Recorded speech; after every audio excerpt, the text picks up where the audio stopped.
Rapor pendidikan tahun 2022 itu kemarin keluar sekitar bulan 10 atau bulan 11 di tahun yang lalu ya. Alhamdulillah kita sudah melihat rapor kita dan ada beberapa poin-poin yang bernilai hijau, ada poin-poin yang di bawah standar, bahkan hijau yang merah. Langsung saja kita lihat dari poin yang pertama, yaitu kemampuan literasi. Untuk kemampuan literasi, alhamdulillah untuk sekolah kita sudah mencapai kompetensi minimum.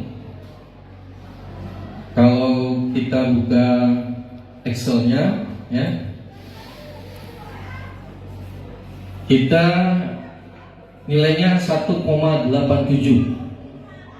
ya, 1,87 kemampuan literasi kita. Untuk satuan pendidikan nasional itu 1,91, nilai rata-rata kabupaten kota itu 1,73, jadi kita di atas rata-rata kabupaten kota. Sementara untuk rata-rata provinsi itu 1,76, rata-rata nasional 1,84. Jadi alhamdulillah kita sudah berada di rata-rata nasional 1,87. Kemudian ada beberapa hal yang memang harus kita intervensi khusus, karena ada sekitar 2,38% siswa kita itu masih di bawah kemampuan literasinya, ya, kemampuan literasinya. Dan ini kita kebut terus dengan perpustakaan kita, sudah kita perbaiki dengan semaksimal mungkin, Bapak Ibu. Kemudian Bapak Ibu, kemampuan numerasi, ya, kemampuan numerasi kita di bawah kompetensi minimum. Kita hanya memperoleh 1,69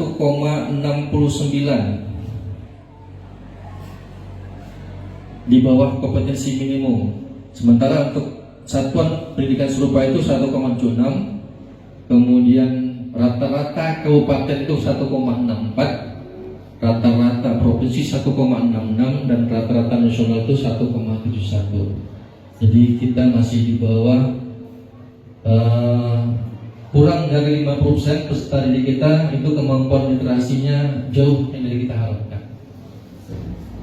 Bapak Ibu, kemampuan numerasi adalah kemampuan anak-anak dalam menjawab soal terkait dengan angka-angka, hitungan-hitungan. Kalau hitungan juga nggak, tapi dengan angka-angka, ya, angka-angka. Ketika kita menyaksikan anak-anak mengerjakan soal asesmen kompetensi minimum, itu ada beberapa soal-soal terkait dengan angka-angka. Misalkan matematika, fisika, kimia, bahkan ekonomi juga ada terkait dengan numerasinya. Nah, ini masih di bawah jauh. Ini Bapak Ibu, ini poin yang perlu kita perbaiki, ya, untuk kemampuan numerasi. Cukup kritis, kebinekaan global, kemandirian, ya, ini sudah alhamdulillah sudah hijau. Tugas kita terus meningkatkannya. Yang kuning-kuning ini kalau bisa semua hijau semua, atau mengarah ke biru. Jangan sampai malah turun kembali malah ke merah. Ketika mereka sudah beriman, bergotong royong, bertakwa, kreativitas dan kita sudah mulai menapak, kita terus tingkatkan amal kita. Taman pelatihan GTK masih merintis merah. Nah, inilah yang bakal kita genjot, Bapak Ibu, supaya Bapak Ibu guru optimal mengikuti pelatihan-pelatihan. Pedagoginya sudah alhamdulillah 20% berkembang. Manajerial, ini kami masih bingung nih, kok bisa 0% dari mana gitu. Jadi kita lihat nanti, ya. Nilai uji kompetensi guru ini mungkin diambil tahun 2015 mungkin 0,80%. Ini nilai-nilai pedagogiknya dan profesionalnya. Kemudian kita lihat kualitas pembelajaran, alhamdulillah sudah terarah, ya, sudah terarah. Manajemen kelas sudah mulai menerapkan dukungan Jadi ini semua data yang diambil dari AKN anak-anak. Ketika Bapak Ibu dapat nilai pasif, dalam nilai pasif berarti ketika Bapak Ibu di dalam kelas, proses refleksi itu tidak dilakukan oleh Bapak Ibu. Nah, ini nampak sih nanti.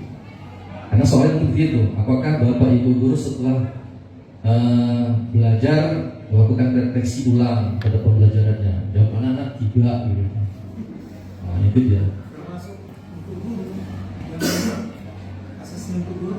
Iya baik. Nah, termasuk guru juga itu mungkin jawab tidak. Gitu. Jadi Bapak Ibu, ini poin kita yang harus kita perbaiki. Kemudian penerapan praktek inovatif. Nah, kalau ini sejak saya kepala, misalkan yang inovasinya apa gitu kira-kira, yang memang belum pernah dilakukan oleh sekolah-sekolah lain.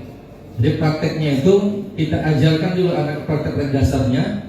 Setelah itu bagaimana anak-anak bisa menciptakan sesuatu proyek yang bermanfaat untuk mereka juga, yang memang inovatif, terbaru.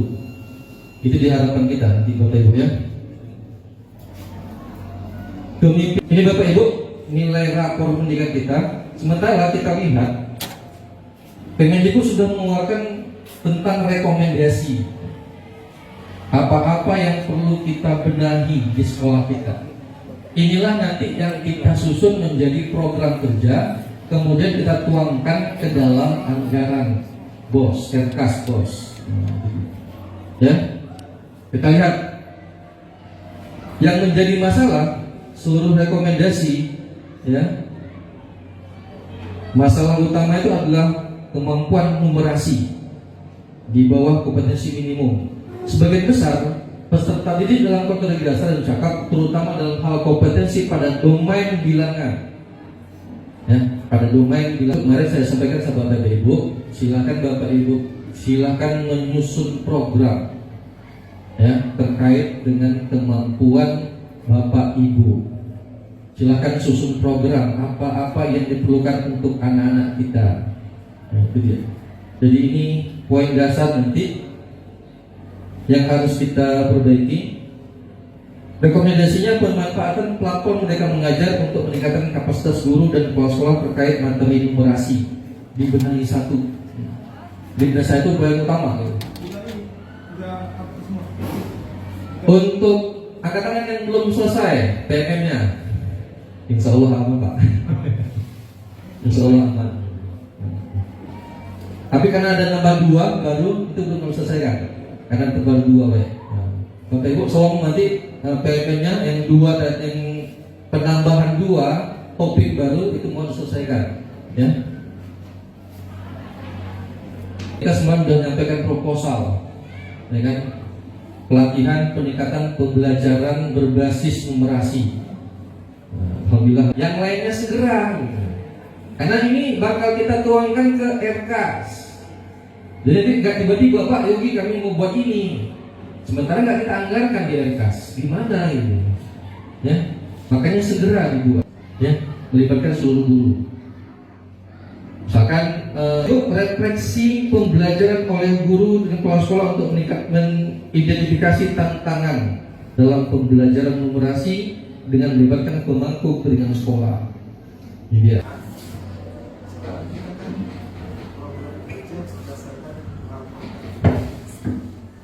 Kan fokusnya di situ nanti kan mau melakukan ini. Oke, baik. Lapor kita kan ini sekarang menyelesaikannya gimana, kita dengan apa? Oke, baik Bapak Ibu, udah jelas saya kira ya. Udah. Jadi kita kembali lagi